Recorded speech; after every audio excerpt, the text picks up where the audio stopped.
ये heredity chapter के most important questions हैं और इनको करके हम चैप्टर भी पूरा रिवाइज कर सकते हैं, ठीक है। तो जैसे ये एक थर्ड क्वेश्चन है, Mendel experiment to study inheritance. जो इनहेरिटेंस की उन्होंने स्टडी करी थी कि जो पेरेंट्स के कैरेक्टर्स उनके बच्चों में ऑफस्प्रिंग में आते हैं, तो उसके लिए जो उन्होंने एक्सपेरिमेंट किया था वो one pair of contrasting trait, जिसे मोनोहाइब्रिड क्रॉस भी कहते हैं। जैसे इसमें समझोगे, ये जो सॉल्यूशन है इसको पहले समझ पढ़ते हैं। जो Mendel study how a single trait is passed from parent to offspring by crossing two pea plant having one pair of opposite characters. तो मेंडल ने स्टडी करा, सिंगल ट्रेट ली। सिंगल ट्रेट जैसे कि एग्जांपल में पता है कि एक लिया उसने प्योर टी पी प्लांट और एक लिया प्योर ड्रॉफ प्लांट। पी प्लांट अगर टॉल है, प्योर टॉल पी प्लांट, और प्योर ड्रॉफ, तो प्योर टॉल तभी होगा जब एलील कैसे होंगे, होमोजाइगस। होमोजाइगस मतलब अगर प्योर टॉल है तो टॉल के जो एलील हैं वो डोमिनेंट होंगे प्योर में, और अगर ड्रॉफ है तो ड्रॉफ तभी बन पाएगा जब रिसेसिव ट्रेट आएंगी। तो प्योर टॉल प्लांट कौन सा हो गया, कैपिटल टी, और प्योर ड्रॉफ हो गया स्मॉल टी, ठीक है। तो जब उसने सिंगल ट्रेट को लेके, सिंगल कैरेक्टर को लेके दो पी प्लांट को क्रॉस करवाया और one pair of opposite characters, tallness और ड्राफ्टनेस, मतलब कि कौन से कैरेक्टर लिए, एक था प्योर टॉल और एक था ड्रॉफ, तो क्या हुआ। तो सबसे पहले पेरेंट जनरेशन, अब देखो इसको थोड़ा हम बना लें तो समझ में आएगा। तो पेरेंट जनरेशन ली, पेरेंट जनरेशन में लिया एक, मान लो ये मेल है प्लांट और एक फीमेल प्लांट लिया, और उसमें प्योर ड्रॉफ है। अब F1 जनरेशन होगी जो फर्स्ट जनरेशन, तो जब इनका क्रॉस होगा सबको पता है कैसे करना है। इसको समझो कि ये पहला ब्रैकेट है, ये दूसरा ब्रैकेट है, और डिस्ट्रीब्यूटिव प्रॉपर्टी जैसे सबको पता है x प्लस वाई, और दूसरे ब्रैकेट में x माइनस वाई, तो x की x से होगी और फिर x की सेकेंड टर्म से होगी, और उसी तरह y की फर्स्ट टर्म से होगी और y की सेकेंड टर्म से। तो F1 जनरेशन में कौन कौन से ऑफस्प्रिंग प्रोड्यूस होंगे, तो t और ये t, तो t, फिर दूसरे ब्रैकेट में t स्मॉल t फर्स्ट से और फिर सेकंड से, फिर दूसरे टर्म की फर्स्ट से टी स्मॉल टी और फिर सेकंड से टी स्मॉल टी। तो F1 जनरेशन में देखो कि जो एलील हैं जीन के, एक कैपिटल टी और स्मॉल टी, और कैपिटल टी होता है डोमिनेंट, और डोमिनेंट ही अपना प्रभाव या अपने आप को शो कर पाता है, रिसेसिव नहीं कर पाता। तो ये कैसा बनेगा, टॉल, ये प्लांट भी टॉल बनेगा, ये प्लांट भी टॉल बनेगा और ये प्लांट भी टॉल बनेगा, ठीक है। ये F1 जनरेशन। तो पहले सवाल में यही पूछा था कि name the type of trait that appear in F1 generation. जो F1 जनरेशन है उसमें कौन सी ट्रेट अपीयर होगी प्लांट्स में, तो उसमें सिर्फ डोमिनेंट ट्रेट होगी। अगर हमने प्योर टॉल और प्योर ड्रॉफ लिया है तो डोमिनेंट कौन सी हो जाएगी, टॉल वाली। अब क्या करेंगे, अब जो ये फर्स्ट F1 जनरेशन में जो ऑफस्प्रिंग, जो प्लांट रिप्रोड्यूस हुए हैं, जो प्लांट पैदा हुए हैं, अब उनका सेल्फ पॉलिनेशन कराएंगे, ठीक है। क्या कराएंगे, सेल्फ पॉलिनेशन। तो सेल्फ पॉलिनेशन में अब इन में से किन्हीं को भी दो को ले लो, सबके एलील सेम ही है, तो ये ले लिया और एक ये ले लिया। तो अब हम इसका सेल्फ पॉलिनेशन के बाद F2 जो जनरेशन आएगी वो देखो वही डिस्ट्रीब्यूटिव प्रॉपर्टी लगानी है। अच्छा, इसको करने के लिए ना एक ऐसे अगर हम दिखाएं तो देखने में अच्छा लगता है पेपर में करने के लिए। जैसे यहाँ से एक टी लिया और एक यहाँ से टी, और फिर यहाँ से टी लिया और फिर इसका दूसरा टर्म, ऐसे करके। फिर अब फर्स्ट की दोनों से मल्टीप्लाई हो गई ना, अब सिमिलरली क्या करेंगे, सेकंड टर्म की, तो टी लिया यहाँ से और एक यहाँ से। पहले कैपिटल लिखते हैं तो कैपिटल टी स्मॉल टी, और फिर यहाँ से और यहाँ से, तो स्मॉल टी। तो अब जो हमारे पे F2 जनरेशन में नए प्लांट बने हैं, अब वो सारे के सारे सिमिलर नहीं हैं। देखो जैसे ये दोनों कैपिटल टी, जब एलील दोनों सेम होते हैं तो उसको होमोजाइगस कहते हैं। होमोजाइगस है ये जीन। तो होमोजाइगस जो हैं, होमोजाइगस दोनों टी हैं, कैपिटल टी और डोमिनेंट होते हैं, तो ये तो टॉल बन जाएगा। और यहाँ पे कैपिटल टी है और स्मॉल टी है, तो ये कैसा बन जाएगा, ये बन जाएगा टॉल, क्योंकि कैपिटल टी डोमिनेंट है और रिसेसिव के सामने डोमिनेंट ही शो होगा, और ये भी बनेगा टॉल। और जब दोनों रिसेसिव हैं तभी वो अपने कैरेक्टर को शो कर पाएंगे, और रिसेसिव था ये ड्रॉफ का, तो ये प्लांट बनेगा ड्रॉफ।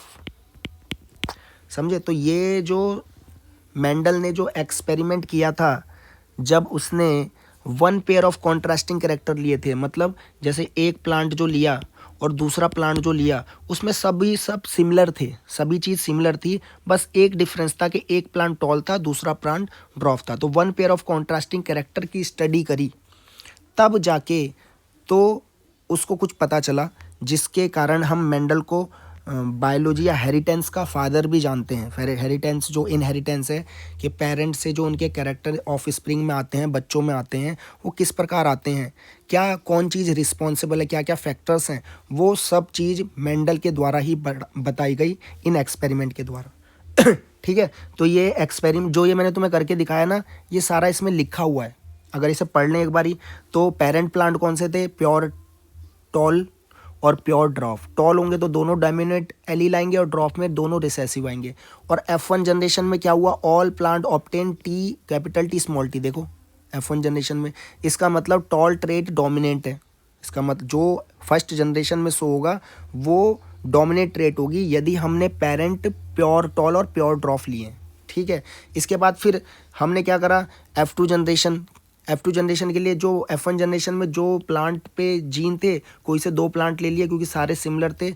और सेल पोलिनेशन के बाद F2 जनरेशन में क्या हुआ, F1 प्लांट को सेल पोलिनेशन कराया गया और F2 जनरेशन में बोथ टॉल भी आए और ड्रॉप भी आए। और अगर हम इनका रेशो देखें, इसे कहते हैं फिनोटाइप रेशो, फिजिकल अपीयरेंस, देखने में कैसे लग रहे हैं। तो इनका जो फिनोटाइप रेशो था, अब क्या क्या चीज़ें हैं, एक तो टॉल प्लांट है और एक ड्रॉप है। और टॉल कितना है, 1 2 3:1। ठीक है, समझ गए बात को।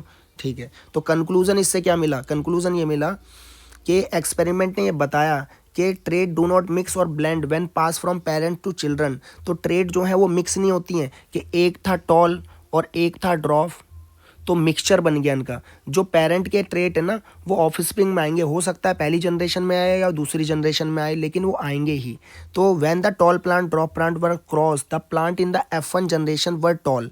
F1 जनरेशन टॉल थे लेकिन dwarf trait does not disappear. इसका मतलब ये नहीं कि जो ड्रॉप ट्रेट थी, जो छोटे प्लांट का जो करेक्टर था वो ख़त्म नहीं हो गया है, जी इट वाज जस्ट हिडन, वो कुछ समय के लिए हिडन हो गया। और जब नेक्स्ट F2 जनरेशन आई तो उसमें हमने ड्रॉप प्लांट को देखा।